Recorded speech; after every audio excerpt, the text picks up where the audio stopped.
So ఈ video చూశారు కదా మీరు కూడా. చాలా మంది బార్బర్ షాప్లో మంచి హెడ్ మసాజ్ చేయించుకుంటారు. అలాగే కొంతమంది మెడల్ ఇరవడము, స్పైన్ ఇరవడం అనేది ఈ మధ్య చాలా మంది చేయించుకుంటున్నారు. సో ఇటీవల మా దగ్గర ఒక పేషెంట్ కంప్లీట్గా స్పైన్లో హెవీగా టేర్ డ్యామేజ్ అయిపోయింది.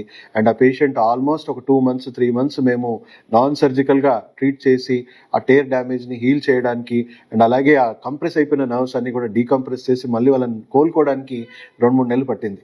సో దయచేసి ఇలాంటివి ఏవి చేయించుకోకండి. ఎందుకంటే స్పైన్ ప్రాబ్లమ్స్ లేని వాళ్ళు ఎవరు లేరు. మీరు ఎర్లీ స్టేజ్లో ఉండొచ్చు లేదా అడ్వాన్స్ స్టేజెస్లో ఉండొచ్చు. ప్రతి ఒక్కరికి వెన్నుపూస ఎంతో కొంత ఎఫెక్ట్ అయిందండి. సో మీరు అడ్వాన్స్ స్టేజ్లో ఉన్న వాళ్ళు ఇలాంటివి చేయించుకోవడం వల్ల ఇమ్మీడియట్గా మీకు టేర్ డ్యామేజెస్ అయ్యి కొద్దిపాటి ఎమర్జెన్సీ కండిషన్స్ కూడా రావచ్చు. కొంతమంది ఇమ్మీడియట్గా అక్కడే తల తిరిగి పడిపోవడము, కొంతమందికి హెవీగా రేడియేటింగ్ పెయిన్స్ రావడము.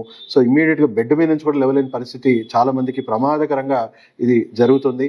అండ్ అర్లీ స్టేజ్లో ఉన్న వాళ్ళు అంటే చాలా మంది యూత్లో ఇప్పుడు పెయిన్ లేని వాళ్ళు కూడా ఉన్నారు, పెయిన్ ఉన్న వాళ్ళు కూడా ఉన్నారు. సో చాలా మంది మనం టైంకి తినట్లేదు, ఎక్కువగా స్ట్రెస్ఫుల్ లైఫ్ స్టైల్, ఎక్కువ జంక్ ఫుడ్స్. సో మీ గట్ హెల్త్ అంతా పాడైపోయి మీకు హెవీ ఇన్ఫ్లమేషన్స్ వల్ల మీ వెన్నుపూసలు అన్ని కూడా చాలా డీహైడ్రేట్ అయిపోతా ఉన్నాయి, డీజనరేట్ అయిపోతా ఉన్నాయి. సో అది పచ్చి కొమ్మ నుంచి ఎండు కొమ్మగా క్రమంగా మారిపోయి లాస్ట్ స్టేజ్లో మనకి డ్యామేజెస్, హెవీ డ్యామేజ్ అవుతున్నాయి. సో అర్లీ స్టేజ్లో కూడా మైల్డ్గా టేర్ డ్యామేజ్ అనేది జరుగుతుందండి. మీకు ఇమీడియట్గా అవి రిఫ్లెక్స్ అవ్వకపోవచ్చు. సో మీరు చూడొచ్చు, మీ చేతి వేలు కూడా మీరు ఇలా టక్ టక్ మన సౌండ్ వస్తుంది. అది ఏం లేదు, మీ ఇన్ఫ్లమేషన్ వల్ల గ్యాస్ అంతా కూడా మీ వెన్నుపూస డిస్క్లలో ట్రాప్ అయ్యి అలా సౌండ్ వస్తుంది. మీ చేతి వేలు కూడా మీరు ఎరిస్తే అలాగే సౌండ్స్ వస్తాయి. మీ బాడీలో ఎక్కడ ఏ జాయింట్ని కూడా మనం అడ్జస్ట్మెంట్స్ చేస్తే అలా సౌండ్ వస్తుంది. సో అదేమి ఫ్యాన్సీ విషయం కాదండి.